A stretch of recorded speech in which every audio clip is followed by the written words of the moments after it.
도 하나님의 은혜가 풍성하길 예수님의 이름으로 축원해 드립니다. 어떤 신문에 나는 것을 제가 읽어보고 여러분에게 소개합니다. 어떤 분이 이제 마트에 갔는데요, 자기 그 크레딧 카드를 가져온 게 아니고 친구 크레딧 카드를 가져와서 물건을 사고 계산을 하는데 계산이 됐는지 안 됐는지를 모르겠는 거예요. 그래서 한 번 더 계산을 했더니 잔액 부족 이렇게 떴습니다. 그런데 먼저 한번 태클을 했으니까 요즘은 이제 무인 그 셀프 그게 있잖아요. 한번 태클을 해서 삑 소리 났으니까 계산이 됐겠거니 하고 물건을 들고 나오는데 그걸 지켜보고 있던 그 직원이 경찰을 불렀어요. 그래서 이분이 경찰서까지 끌려가게 됐습니다. 기분이 나쁘죠. 문제는 뭐냐면 왜 당신 카드가 아닌 남의 카드로 그 결제를 했느냐 하는 것까지 시비가 붙었는데 결국은 직장에 있는 친구가 달려왔습니다. 친구가 야 가서 둘이 자취를 하는데 야 먹을 게 없으면 좀 가서 사와라. 야 나 돈이 없는데 그럼 내 카드로 사와. 그걸 돈을 이게 카드를 준 거예요. 보니까 한 번 결제하고 또 두 번째 결제하려고 하니까 잔액 부족이 뜬 건데 그 직원이 자기네 컴퓨터 시스템을 살펴보지 않고 이 여자한테 뒤집어 씌운 겁니다. 도둑질해 가는 거다. 이렇게 하게 되면서 이 여자분이 그 내용을 신문에 기고를 해서 기자가 그것을 신문에 실었네요. 이 여자는 이렇게 말했대요. 컴퓨터 시스템 오류였나 봅니다.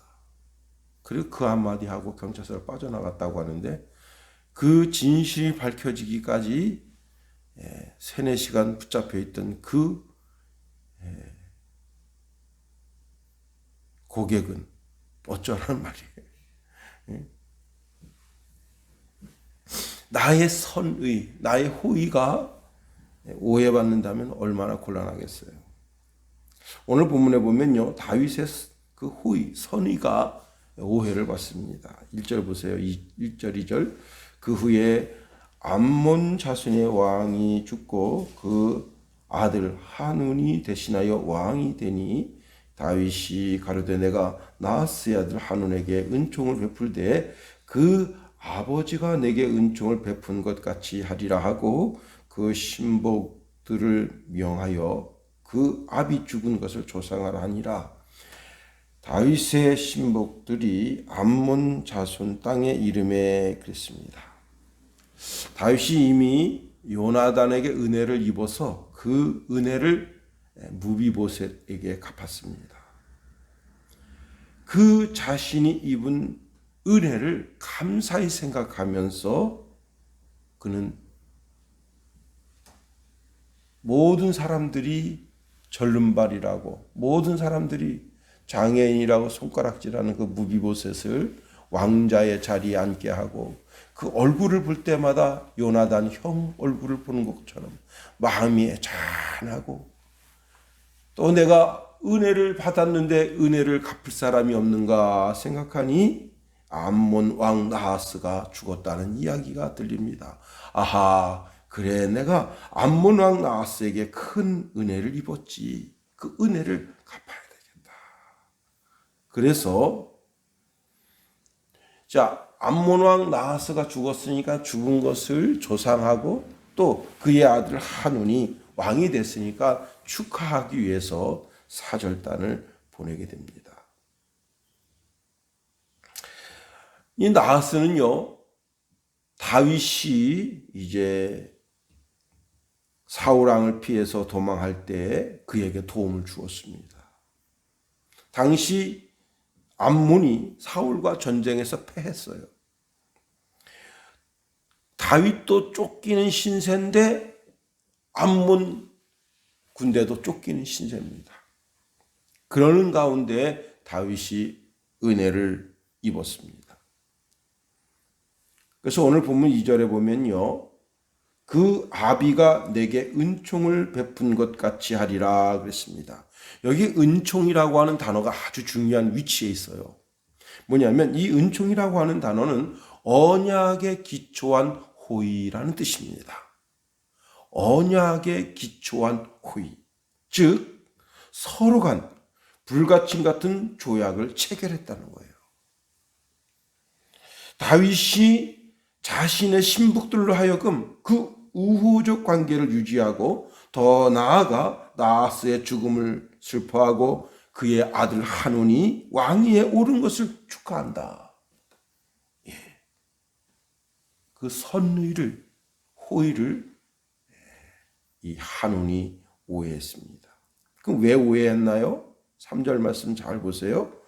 암몬 자손의 방백들이 그 주 한온에게 고하되 왕은 다윗이 조객을 보낸 것이 왕의 부친을 공경함인 줄로 여기시나이까. 다윗이 그 신복을 보내어 이 성을 엿보고 탐지하여 함락시키고자 함이 아니까. 이렇게 진언했습니다. 자, 당시 다윗이 블레셋을 완전히 정복하고 각 성에다가 수비대를 두었습니다. 그리고 블레셋과 모압을 완전히 정복했어요. 그러니 이 암몬 자손들은 다윗의 신복들이 이 암몬이라고 하는 부족 국가도 이제 집어먹으려고 정탐을 하러 오는구나 하고 판단하고 잘못된 진언을 하게 됐습니다. 이것이 오늘 본문의 배경이다. 오늘 본문에 있는 말씀을 통해서 세 가지를 살펴봅니다. 첫 번째요. 우리가 여기서 깨닫는 것이 있는데 정확한 판단이 매우 중요하다 하는 겁니다. 정확한 판단이 매우 중요하다. 특히 우리나라와 일본과의 관계, 우리나라와 중국과의 관계, 우리나라와 러시아의 관계, 그 관계성, 과거에 일본이 우리를 어떻게 했다. 그래서 화가 난다. 그래서 오늘 내가 너를 적대시한다. 과거의 소련이 우리한테 어떻게 했다. 그것 때문에 내가 화가 난다. 과거의 중국이 우리한테 어떻게 했다. 그래서 그것 때문에 화가 난다. 이런 관계성이 굉장히 중요하죠. 오늘 본문에 보면 다윗은 분명히 이렇게 말했어요. 아비가 내게 은총을 베푼 것 같이 하리라 했습니다. 이 은총은 언약에 기초한 약속이라 했어요. 언약에 기초한 약속. 자, 그때는 이 언약을 할 때 다윗이 형편없었어요. 다윗이 어서 골목대장 같은 위치에 있고 그리고 그가 거느린 군사들이 별 볼 일 없어요. 무기도 괜찮고 그런데도 나하스는 다윗과 언약을 했습니다. 서로 너는 나를 침입하지 말고 나도 너를 침입하지 않겠다. 우리 서로 좋은 관계를 유지하자. 여러분, 국제 정세를 잘 판단하는 것이 중요하죠. 블레셋과 모압 여러 나라가 지금 다윗 수중에 있으니까 암몬이라고 하는 나라에서 생각하기를 다윗이 우리나라도 먹으려고 하는가? 국제 정세를 잘 판단하는 것이 중요합니다. 특히 나라의 운명이 걸릴 수도 있어요. 여호수아 장군이 이제 가나안 땅 정복해 들어갈 때 여리고성을 무너뜨리고 아이성을 무너뜨립니다. 이 모든 것을 지켜보는 한 족속이 있었는데요. 바로 히 족속이에요. 여호수아의 군대가 저렇게 점점 가나안 땅 일대를 다 점령해 오는구나. 이러다가 우리 다 망하겠다. 그거 어떻게 할까? 다른 성읍들은 이스라엘 백성들하고 싸우겠다고 지금 결기를 세웠어요. 그런데 이 히족숙은 다른 방향으로 나아갔습니다. 화친하는 쪽으로 마음을 바꿨어요. 그래서 이들이 꾀를 냅니다. 어떻게 꾀를 냈느냐? 사신들 모양으로 자신들을 꾸미고요. 헤어진 전대, 헤어지고 찢어지고 꿰맨 가죽 포도주 부대, 그리고 그것을 나귀에 싣고요. 낡아 기운 신발, 낡은 옷, 곰팡이 난 떡, 이런 것을 가지고는 길갈에 가서 여호수아를 맞이하면서 천연덕스럽게 거짓말을 했습니다. 우리는 멀리서 왔는데요. 이제 우리와 약조하십시다. 이스라엘 장로들이 너놈들은 우리 인근 지역에 사는 사람들과 똑같은 옷을 입고 행세도 하고 언어도 같은데 어떻게 우리랑 언약을 맺자 하느냐. 그랬더니 아닙니다. 우리는 아주 멀리서 왔는데요. 우리는 하나님께서 애국 백성에게 내리신 것, 광야에서 행하신 것, 그리고 요단강 동쪽에서 행하신 것, 지금 이렇게 여리고성과 아이성 여기서 하나님 행하신 이 모든 일을 보면서 당신들과 화친하러 왔습니다. 하니까 장로들이 우리를 알아주는구만. 그리고 화친을 딱 했어요. 그 3일 딱 가보니까 히족석 성읍이 있습니다. 그들이 성문을 활짝 열고 이스라엘을 맞이했습니다. 장로들이 화를 냈습니다. 이런 것도 안 알아보고 약조를 했느냐. 그런데 어떻게 했어요? 언약의 기초에서, 약속의 기초에서 여호와의 이름으로 언약했으니 우리가 이들을 해하지 못한다 했습니다. 자, 얼마나 지혜로워요. 여기 오늘 전쟁 나서 어떻게 됐어요? 4만 명이 죽었어요. 4만 명. 쓰잘데없이 괜히 자존심 내세워서 그놈의 자존심 때문에 4만 명이 죽었어요. 4만 명. 두 번째요. 잘못된 판단을 했더라도 악을 행하면 안 된다. 그걸 오늘 본문에서 보여줍니다. 4절 말씀 보세요. 이에 한운이 다윗의 신복들을 잡아 그 수염 절반을 깎고 그 의복의 중동 볼기까지 자르고 돌려보냈다 했습니다. 예, 무슨 말이냐? 다윗의 그 신복들을 가장 수치스럽게 만들었다는 거예요. 첫 번째는요, 다윗의 신복들을 붙잡았어요. 잡는다라고 하는 것이 뭐냐면 완전히 죄인처럼 취급했다는 거예요. 자, 이들이 성문 앞에 조문하러 왔습니다. 그럼 어떡하겠어요? 눈만 가리면 돼, 눈만 가리고, 예. 우리 당신들 믿을 수 없으니 와라. 그리고는 눈만 가리고 성 안에 들여서 왕의 뜻을, 대신들의 뜻을 정해서 우린 당신들 조문 받을 수 없으니 그냥 이 길로 가라 하고 다시 눈 가려가지고 성문 밖에 내쫓으면 되는 거예요. 참 섭섭하네 이놈들. 그리고는 돌아가서 왕에게 왕이여 그들이 우리들을 섭섭하게 합디다. 이렇게 하면 되는데 완전히 죄수처럼 땅바닥에 곤두박질 치게 하고 그리고는 이제 양쪽 두 팔을 꺾어가지고 뒤에서 묶고 그리고 죄수처럼 왕 앞에 끌고 갑니다.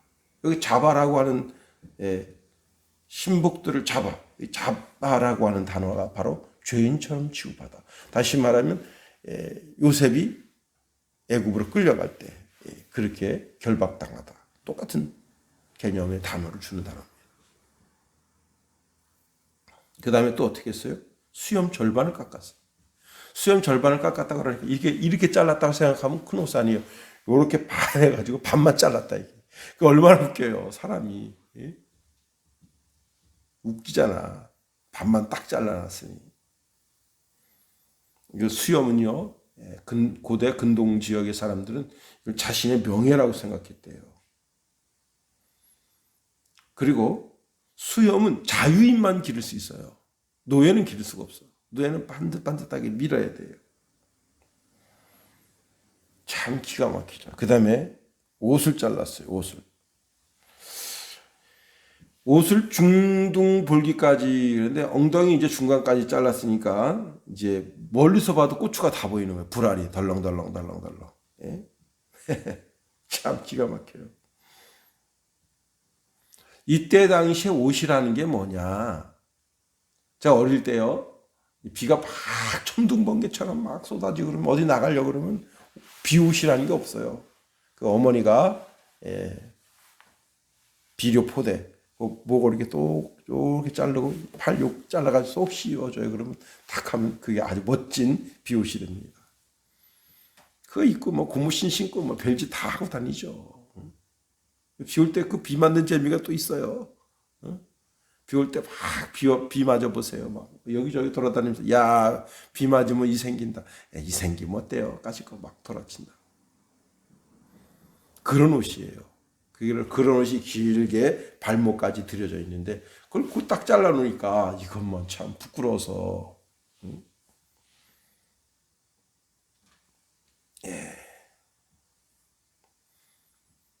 예수님이 이런 말씀하셨어요. 여기 어린 소자에게 한 것이 나한테 한 것이고 나한테 한 것이고 하나님께 한 것이다. 여기 대신에게 한 게 누구한테 한 거예요? 다윗 왕에게 한 거예요. 다윗 왕이 노발대발했어요. 최근에 이제 지금 중국에 입국하는 모든 사람을 학문 조사를 하고 있대요. 이 기가 막힌 거예요. 일본 이제 수상이 중국 거기에다가 우리가 돈을 좀 낼 테니 일본인들은 학문 조사하지 말아달라 그랬대요. 이 얼마나 수치스러운 거예요. 그 중국 좀 여행 좀 하려고 했는데 학문 조사합시다. 엉덩이 까세요. 그리고 그냥 면봉으로 막 쑤셔대는 거예요. 왜? 일부러 수치스럽게 하려고.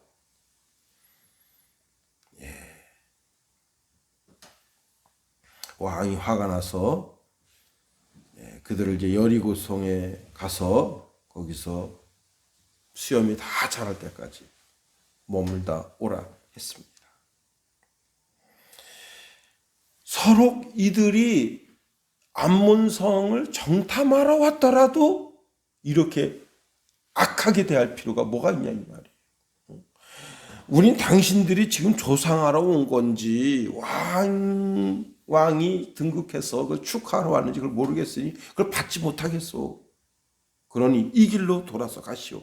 하고 점잖은 거절을 했으면 어떻겠냐 이게. 왜 쓸데없이 거기다가 분노하고 거기다가 악으로 대하고 그래가지고는 일을 크게 만드냐. 옛말에 긁어부스럼이라는 말이 있잖아요. 자, 그리고는 옛말에 이런 말이 있어요. 방귀 낀 놈이 성낸다. 지가 먼저 군대를 막 모집을 해요. 지가 군대를 막 세웁니다. 그 뭐예요? 난 너하고 싸우겠다 그 뜻이에요.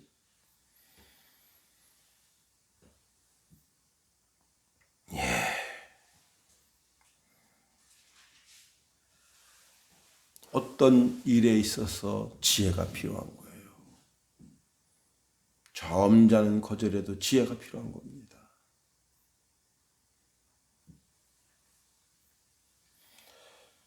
다윗이 자기가 받은 은혜가 너무 감사해서 그 은혜를 갚으려고 했는데 그 은혜를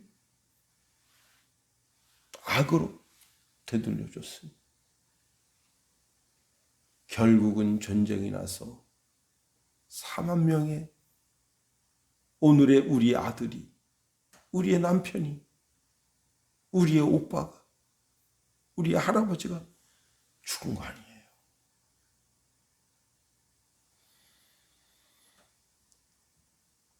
한 나라의 운명도 그러할진데 오늘 한 사람, 나 자신이 생각하고 계획하고 살아가는 삶 속에서 판단이 얼마나 중요하냐.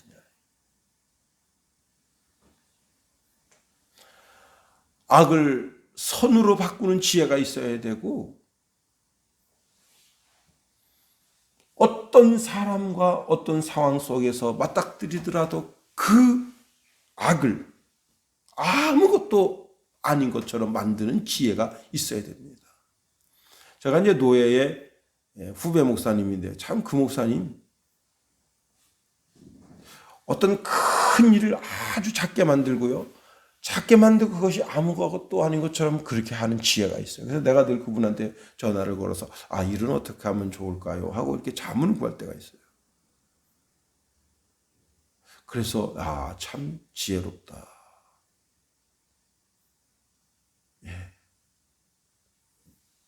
이런 지혜가 있기를 예수님의 이름으로 축원해 드립니다. 악을 도리어 선으로 갚으라